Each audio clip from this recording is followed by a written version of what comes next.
Olá amigos, tudo bem? Nesse vídeo eu vou mostrar milho produzindo no vaso. Ó.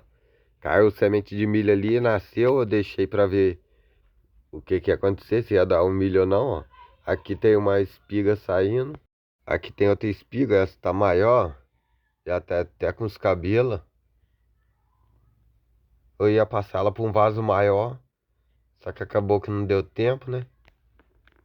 Correria.